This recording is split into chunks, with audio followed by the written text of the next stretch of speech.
learn the missing man formation. Well, it said the 20 push-ups.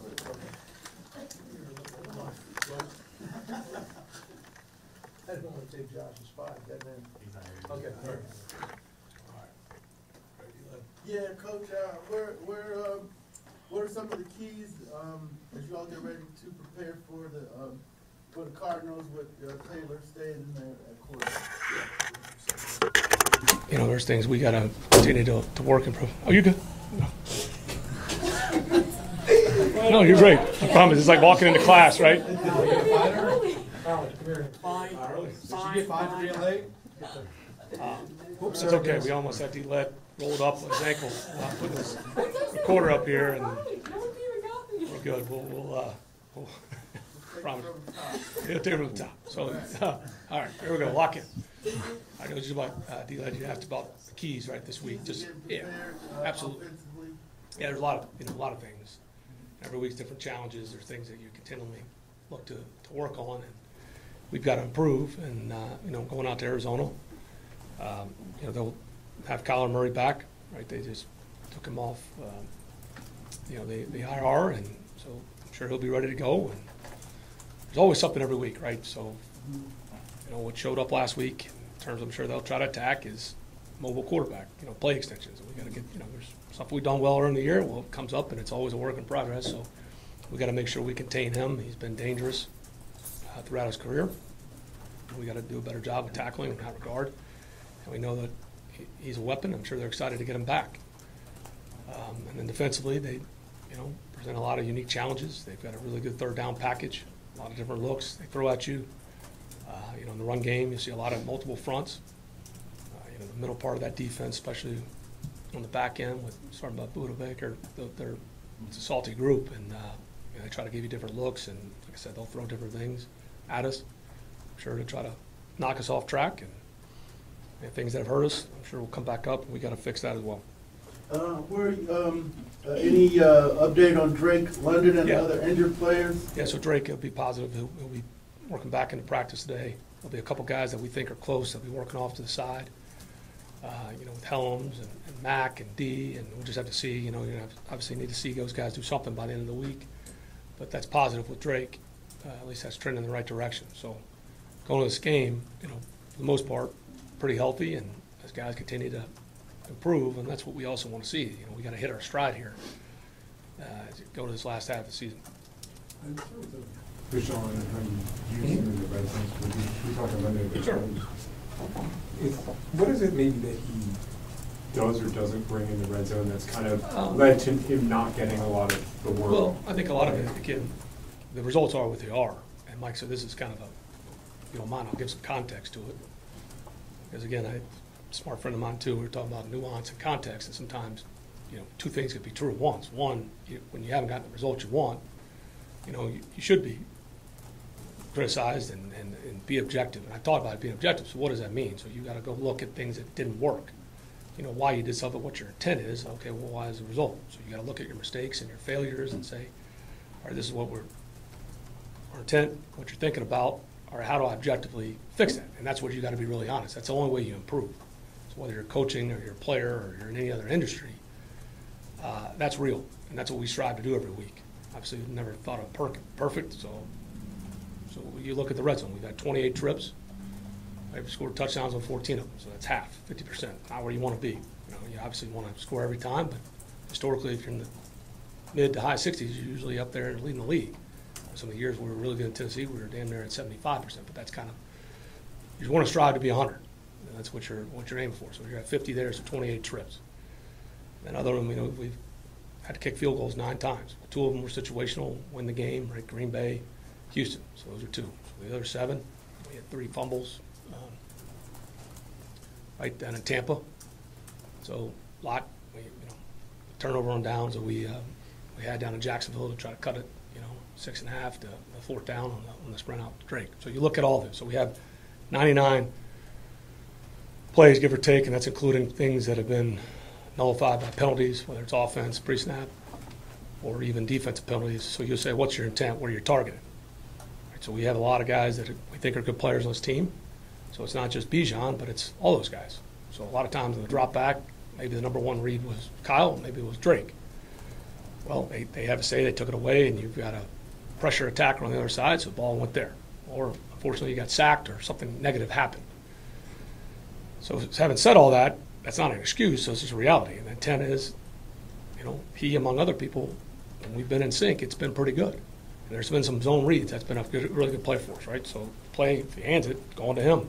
Well, we pulled it, and that's been a pretty positive play for us down there. You know, Tyler, in the situation, Algier, he's been pretty damn good on goal on runs, short yardage. Again, nothing's perfect. And then where you're using other guys. Some of those times you build in run alerts. Maybe you're going to CP, maybe you're going to Bajan, Janu, or whoever. And so you look at it, and you look at 99 plays. Not all of them count because of penalties, or some of them in 2-point. It's been pretty balanced. He's been at the tip of the spear at most of them. Now, the ball hasn't gone to him every time. It's not going to go to every player every time because we've got a lot of good players. So it's my job to make sure that we're better than 50%. And that's what, ultimately, we got to score more points than the opponent, and we want to strive to score every time we're down there. That's how it shakes down. I can get a lot more verbose, but don't want to lose everything or sound like I'm making excuses. That's the reality of it. So again, our intent, try to be very balanced. We've used everybody. He has scored. He's led to a lot of points, some of it, whether he's gotten the ball or not. And then other times, like with all our players, we got to find other ways to make sure we're more lethal down in the red zone. And that's the way we look at it. So we're striving, look at it, you look at your intent. Okay, if it hadn't been good enough, we fix it. And that is the number one job that you have to be accountable for it. And there's nobody that runs that. That's the blunt reality. And so that's every week. And so if you have an issue in protection, or you're not tackling well enough, or you're losing contain, that's in every phase. But I know this: we have the right guys in the locker room. We have the right staff. So this on Monday, we're not excited about where we're at, but we're not dead and we're not out of it, and we get the chance to go do something about it. And that's what you want. You don't want adversity, but you're going to tell you a lot about yourself. When we've been in it, players and coaches, you're going to find out more about yourself than anything else, and that's what we embrace. Is that good enough? I was long-winded, but I tried to at least give the context. No, it is, but it's an open forum. I mean, there's nothing to hide about. It's right. Both things be true. Hadn't been good enough. Our intent's been good at times. Other times, let's do a better job. But you're not going to get there unless you look at your mistakes and failures and say, okay, I know why I did something. Pretty sure, like, hey, confident going in, you would never call it, but it didn't work. Okay, why didn't it work? What can I do better? How do you adjust? How do we get everything so we're rolling on all cylinders? You know, if you go the last 5 games and you're averaging close to 400 yards, great. You're not throwing a party because we need to win more. And so, okay, what's causing the issues? And there's a lot that goes into it, but that's what our job is every day. Is 9 carries enough in the red zone for him? Well, again, some of those are on zone read, right? You're intent on the play. They've been pulled for touchdowns. Some of them been called back. You know, not called back or never happened. Penalties, so it changes the situation, right? Change the play call. You know, maybe to an advantage where also when you end up pop pass to Janu and that scores, or use them as a run alert or over here, and we didn't get the necessarily that look, but somebody else was open. Ball went to Drake or whoever. It's the same thing with Kyle or whoever, and that's the mix and match. But when you look at it consecutively, like I said, 28 drive in the red zone, half have been touchdowns. We want to be 100%, and that's where we're at right now.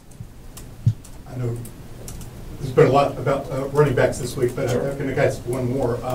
You kind of follow up on what you said Monday about the eye test being true to you and what you're seeing on Tyler getting stronger as the game goes on. And the numbers suggest that's Bajan as well. He's averaging 4.1 in the first half, 5.9 in the second half. How do you? But you're also thinking about the big picture of the Sure. season and keeping a guy fresh. So how difficult is that, and what you have described as an evolving offense in terms of figuring out the game flow and the season flow for this running back distribution? Yeah, absolutely. So, I mean, right, when you look at a problem, or, you're looking at a thing, like you've got options, how do we maximize everybody, right, to go win the game and to continue to improve? And I think when you read those numbers, I think the other thing, too, is you got to look at our offensive line. Credit to Minnesota, they made the last play, we didn't. But if you really look at that last drive, what our guys take pride in is that conditioning. So whether it's Bijan and Tyler, the O-line, the tight ends, the receivers, running the football, and there's a way that we feel pretty good in the fourth quarter. The biggest challenge now is all right, you know, a lot of these games come down to one possession, but let's not make it so hard on ourselves. Let's take more advantage of the opportunities given. Let's play them in sync better together. But I think that's a testament to our players and the way they work. Now we got an 8-game season coming up. Nothing's more important than this one, coming up Sunday in Arizona. So we got to get ready and do everything we can to win this game. And but yeah, that's a challenge every week. We've got a lot of good players, and we got to continue to press. And it starts with me to make sure we maximize and get the results we want. Of course, the goal is to reach the end zone, but how beneficial is it to have someone like Younghoe Koo to rely on? Yeah, it's huge, right? Because as we've seen, it's come up big in times when his number's called, or some of those drives, right? You are playing the situation. Like we didn't go for the touchdown in Green Bay. I mean, we tried to stay on there and get it down to 3, and you take the risk, even though you're down, to kick it to win to go home. And we got it to about a minute, made them use their timeouts, and we didn't convert the last 3rd and 1. And that was a game-winning field goal. We were able to stop them 4 and out after that. And then in Houston, right, we took it down the wire, made the plays, and then we technically weren't in the red zone when we got down there to win in Tampa. But that is a huge benefit. He's a very good player and a big part of this team. He's the reason why we win a lot of times. You never want to obviously overlook an opponent, but how do you kind of not overlook the Cardinals team that only has runs? Well, it's pretty easy in this league because history is going to tell you, again, football, especially pro football, it's a lot of the same lessons you get in life, whether you're talking about adversity and, it's you try not to ride the roller coaster. You win a game and everybody's happy and acts like you got all the answers. That's not true. When you lose a game and people want to feel sorry for themselves, or you buy in the narrative that you're the worst team ever, or worst coach, or whatever it is. That you can, that those aren't true. So you just try to stay objective. And the reality in the NFL, it doesn't matter what your record is.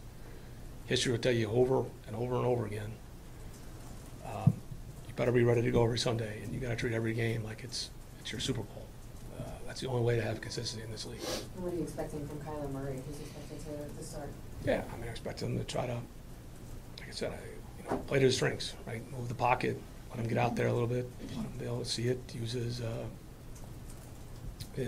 skills to the advantage of their offense. They got fast receivers, and play to his strengths and get something going. And probably try to exploit things other people have tried, and that's our job to fix it.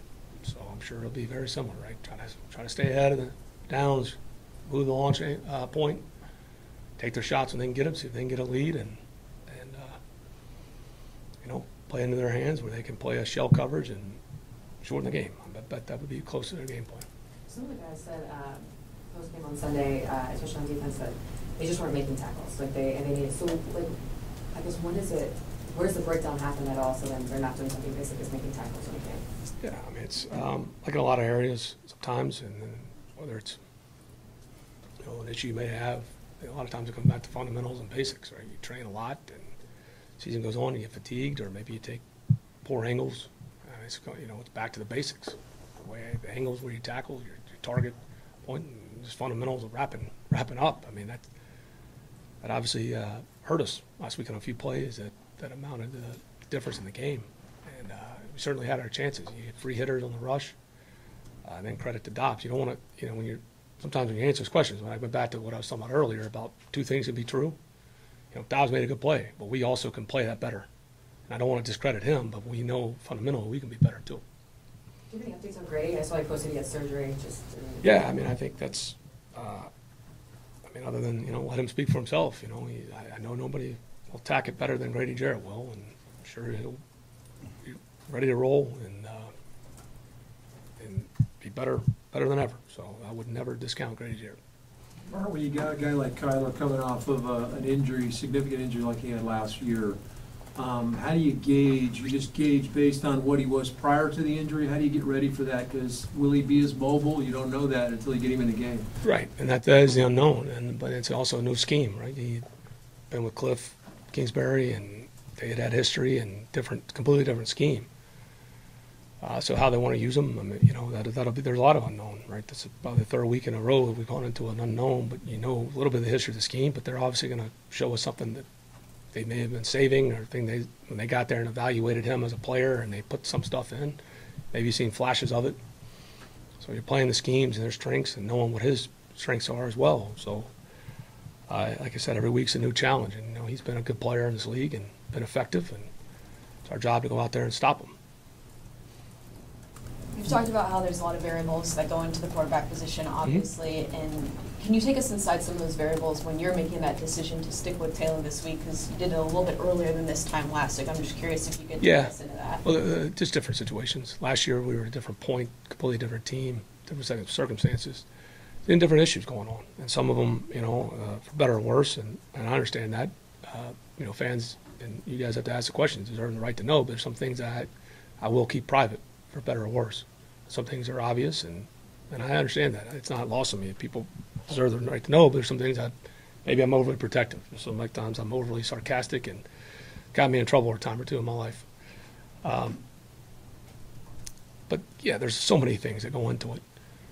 It's not all on the quarterback, and sometimes it's the matchups, it's the way things are trending. But I think at the end it'll all work itself out the way it should. We have the right people, but they're completely different situations than last year. Completely different dynamics, and every year there's new challenges, whether they're dealing with injuries or dealing with other things that could be going on. And so, it does fall on you, and that's my responsibility. That's what they pay me for, and you got to live with the consequences of every decision you make. And so right now, in the short term, we feel where we're at, everything we got going on right now, that Taylor gives us the best chance. We're not going to play musical chairs. The bye, hopefully we can go get this win. Take a second to really evaluate, as we make that sprint towards the end of the season. So that's just the best I can give you right now.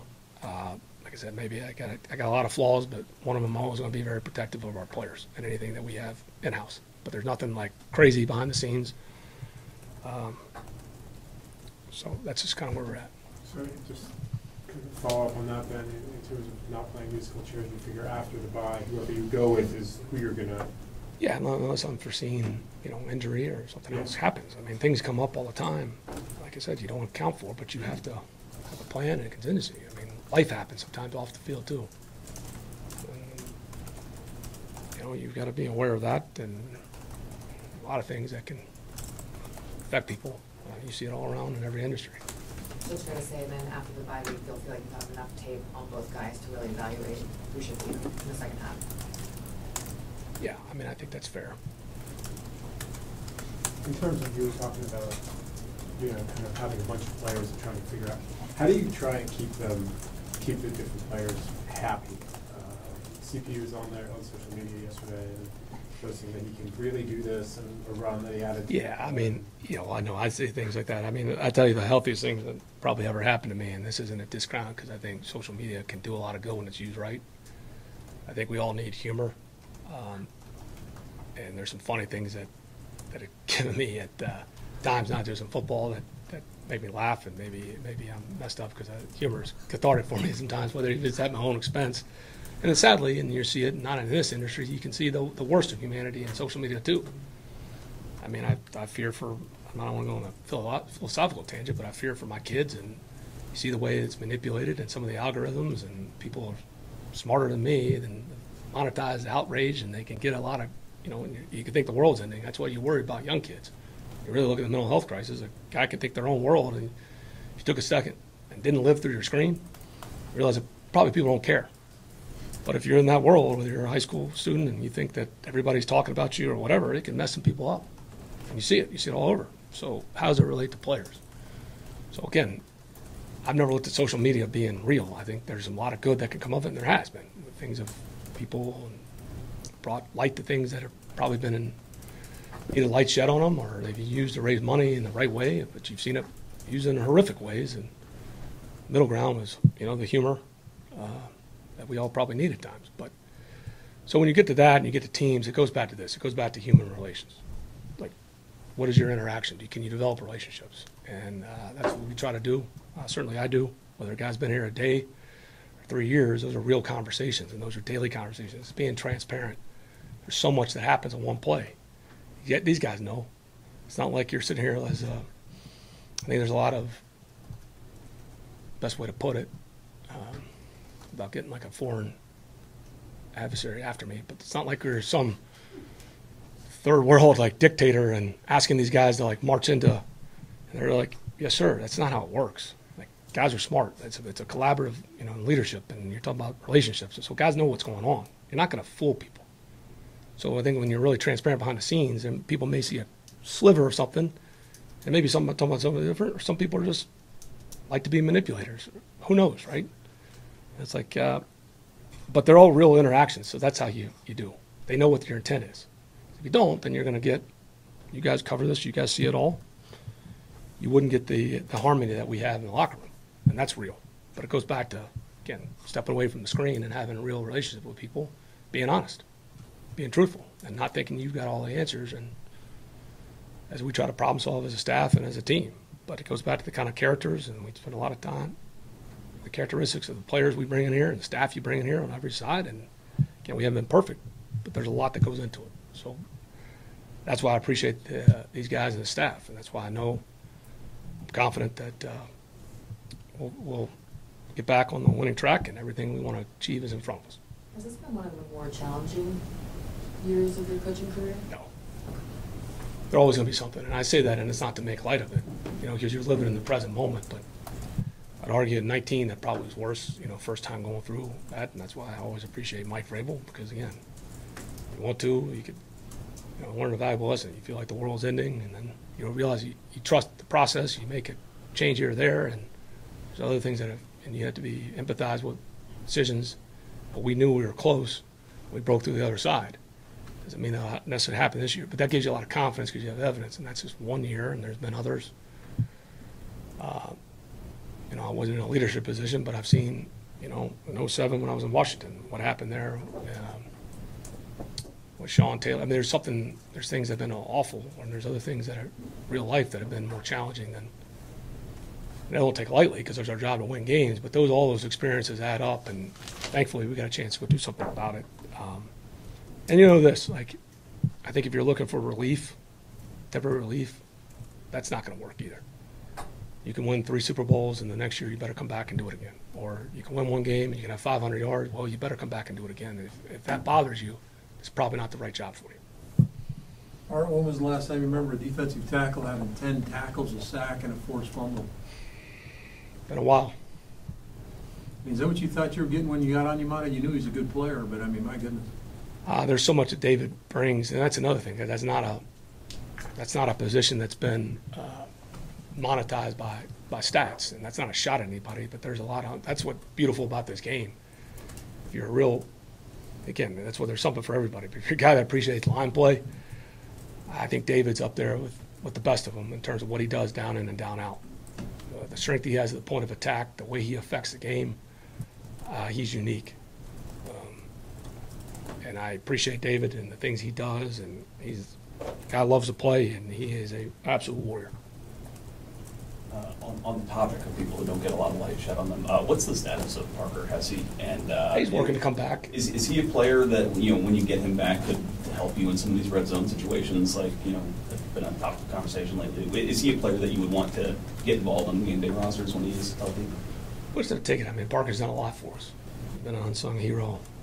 We've had other guys step up. I mean, I don't think anybody predicted that Tucker Fisk was going to, on a potential game-winning drive, have the impact he did. But that's a guy that's been working in the program, and there's been a lot of the jobs Michael Pruitt does. Been with Parker a long time. Guys are at different paces, trying to come back, return to play. Appreciate the leadership that he brings every day, even when he's not out there. And he's as consistent as a guy that you could absolutely have. So if I was in any industry, in any job, that'd be a guy I'd highly recommend, because he's going to do a really good job and do it well. And that's why you love guys like Parker. But there's a lot of guys like that, and guys step up. Like I said, Tucker.